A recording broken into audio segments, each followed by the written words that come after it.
Hi, wrestling fans. Thanks for clicking today's Reddit Rose report for the news that's the news that's news. All right. Been covering for a while about, I told you, last few months, I think, that WWE has been filming one of Mick Foley's upcoming comedy events in New York. Well, anyway, Foley himself stated that the special could end up on TV. Could end up on the floor, too, but... or maybe he said Netflix or some similar outlet like that. Sources within WWE reported that the special is being taped, so WWE would have it on hand for the network. Didn't say if it launches, but when it launches. Haven't heard no more on that either. Any plans last week called for CM Punk versus Paul Heyman feud to continue through December, but as of December this year.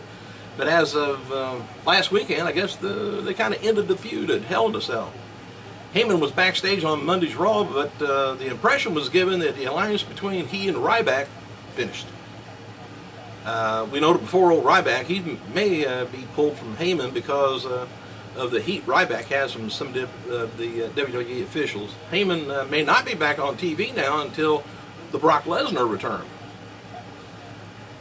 And the heat with RYBACK is because he's a little too rough with people, I guess. Maybe he's not really good backstage, and there's just a little bit of heat on him. They usually do that stuff to him and put him in their place and then bring him back up again. And WWE was described as a reset button on storylines with Monday's Raw. Well, Vince McMahon was making changes to the scripts that were being rewritten as late as 3 or 4 p.m. before the Raw show on Monday. As noted, original plans had Vince McMahon returning to get involved with Big Show, but they were kind of rewrote the scripts on Monday, and Vince was written out. Word coming out of Raw about Shawn Michaels is kind of a finished storylines. Is still he's going to be back when he's needed, but the storyline with him and Daniel Bryan, it's pretty much done. Bryan got the revenge, and that kind of ended the angle. Anyway, been no talk about the HBK coming out of retirement to wrestle another match, at least not till the XXX WrestleMania shows up. Brie Bella confirmed on Twitter that she's now living with in Tampa with her boyfriend, and probably Tampa too.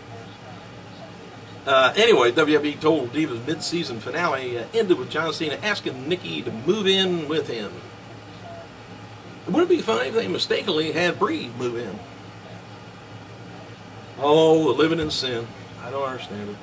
A former TNA knockout SoCal Val, she was in attendance for Monday's Raw in Orlando and Tuesday's SmackDown taping in Tampa. She was showing on camera at the start of the SmackDown taping. It's just kind of likely it's a camera sweep along the front row or two.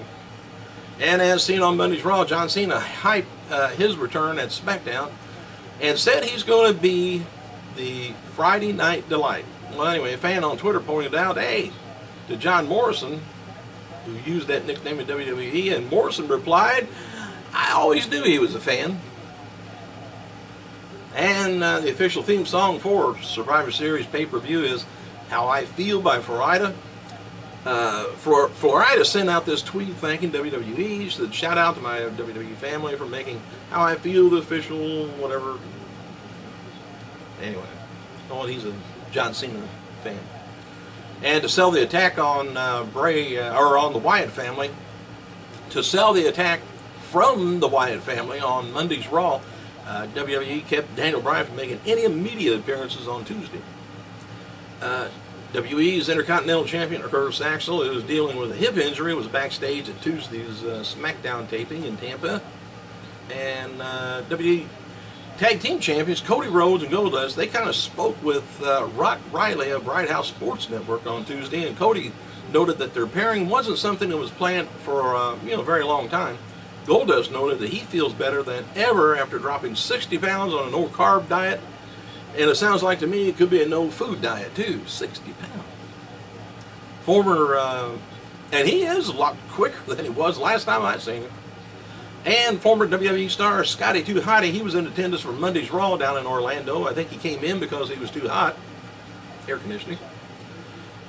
As noted, students from Team 3D Wrestling Academy worked as extras and did tryouts for WWE before Raw on Monday.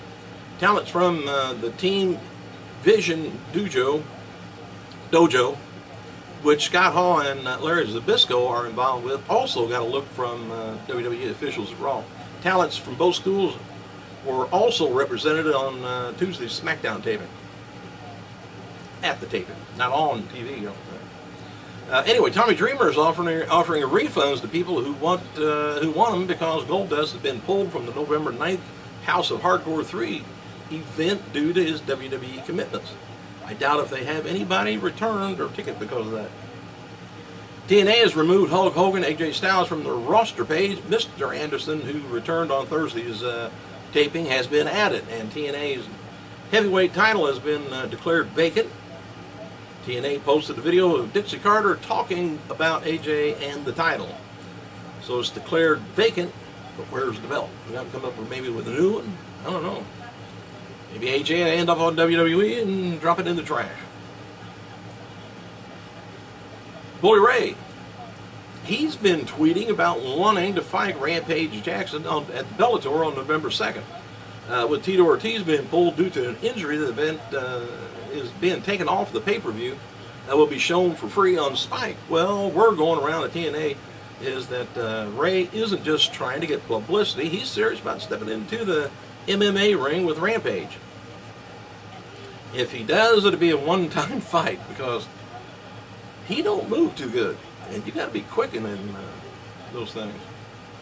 Oh, happy birthday to WWE Hall of Famer Edge, 40 years old, and this would have been the birthday, or rather on this day in 2010, the wrestling world lost an NWA World Heavyweight Champion that I remember seeing when I was a kid, Edward Carpentier, at the age of 84 years old. By the end of his life, though, he was confined to a wheelchair for quite some time. Eventually, he died of a heart attack. But Edward is credited with introducing and popularizing, depending on who says it, the aerobic style wrestling to North America.